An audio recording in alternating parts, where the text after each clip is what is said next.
Hey folks, it's JT, and it has been a minute since I put my mug on a video of any sort. Been doing a lot of droning, been making a lot of videos, but just haven't really felt the need to put my ugly face on there. However, this is kind of different. I've been holding back on this one for a minute, mostly because I wanted to give it the respect that it was due, in my opinion. I consider myself an amateur military historian, and I always like the stories about those that were outnumbered or up against great odds. And yeah, I consider this squadron that I'm about to talk about to be among that group. And they earned my respect at a very young age, not just because of who they were or the color of their skin, but because of their record. They really were tigers of the sky, and they were awesome. And the Germans feared them, and the bomber pilots loved them. So people say that we're a racist nation. I think that's hooey, right? We may have been systemically racist, so was everywhere else in the world, be honest. But and we've got some issues in our country, no doubt, on all sides, right? You need to stop identifying by skin color or sex or sexual orientation, all that stuff, right? But if there's a surefire way that we fight racism, it's when we work together as a team against a common enemy. And Hitler's Nazi Germany was one of them. However, the men of the Tuskegee Airmen had a lot stacked up against them. They went through a lot of crap. But because of their hard work, sacrifice, and many, the ultimate sacrifice, at least 10% of them never came back from World War II. They opened the way for aviators of all colors and all races and creeds. And mostly because of them, it led to a direct immigration of the armed forces of the United States. So anyway, folks, this is my little dedication to the Tuskegee Airmen, some of my favorite. Most people know them by the Redtails. Roll the film.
I turned right and put up a stone wall of bullets, and the first... A wall of bullets.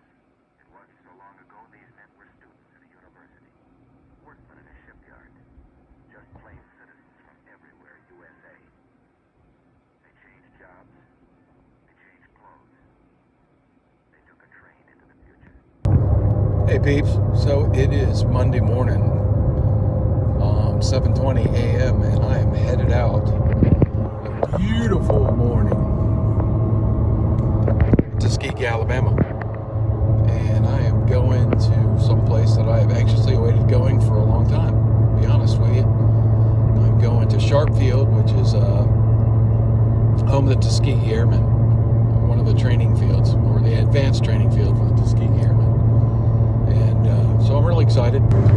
So my question to you is, what is a pilgrimage without struggle? You may notice sweat on my face.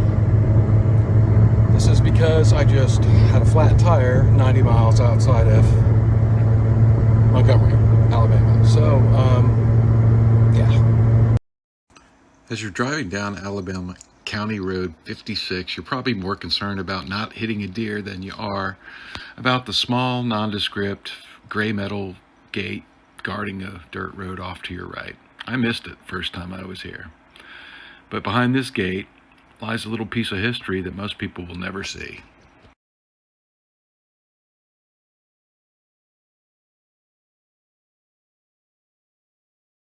Legend has it that in 1941, Eleanor Roosevelt came to visit the Tuskegee airfield, actually the primary airfield, which is Moton Field. Apparently, she went up on a flight and was so impressed that she immediately started petitioning money for the construction of another advanced air base, which later became known as Sharp Field. And that was where they did most of their advanced training and transition training from trainers to fighters. At the height of the war, Sharp Field boasted 4 airstrips, 250 facilities and buildings, and about 2,500 full-time residents. All of the people that worked and lived at Sharp Field were people of color. All the barbers, all the dentists, the doctors, the nurses, the mechanics, the pilots, the instructors, everyone except for the senior leadership were people of color.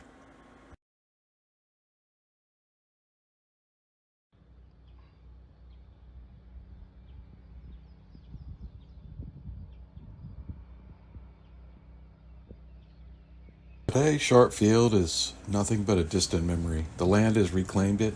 It's owned now by a local paper company, and there's trees all over the place. I've met at least 50 different lumberjacks and truck drivers hauling lumber out of the property, which is huge. But how did I get here? Well, I'm a drone pilot. I fly for a pretty big company that leases the property once a year so that we can fly our aircraft and shake them out and make sure they're ready for the hurricane season, as we're part of the National Disaster Recovery Team.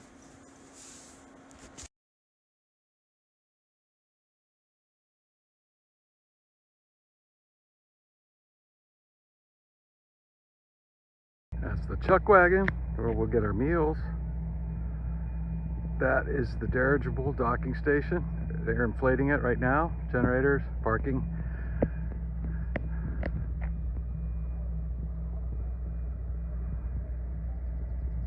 Jiffy Johnny's, just all the comforts of home.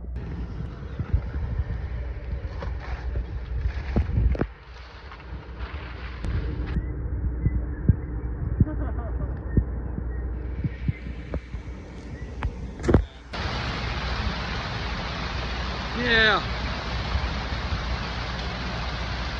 It's raining. This sucks. We're flying in the rain.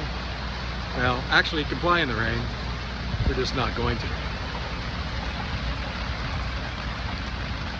It won't last long. It is Alabama, as is the South. As a side note, when we lease this property, we put up a temporary flight restriction, so I couldn't fly my personal drone for the vast majority of the time I was here. But on the last day, I did get to take my drone up a little bit and do some filming. The final history of Sharp Field's a bit sad. After the war, the land was given back to the city of Tuskegee, and there was a small general aviation airfield that was created there. But it didn't last very long, and somewhere between 1961 and 1969, it was closed down. There was a business there that was involved in the salvaging of aircraft, but they basically just polluted the environment with a lot of fluids, solvents, and such. And so there was some super fun action that was that occurred during the 70s.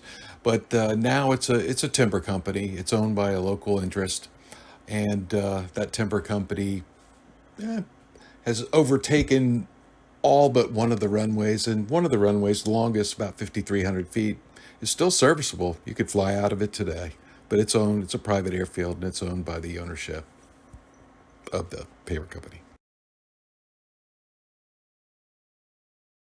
On the right side, there are a lot of critters running around, a lot of deer, a lot of animals, and there's evidence of people hunting out there. I'm sure that the people that own the paper company have family and friends that hunt on the property, so it's not completely unused. I always thought it was sad that it never became a monument, but at the same time, there's already a nice museum in Moton Field, and yeah, some things are best just to let the earth retake.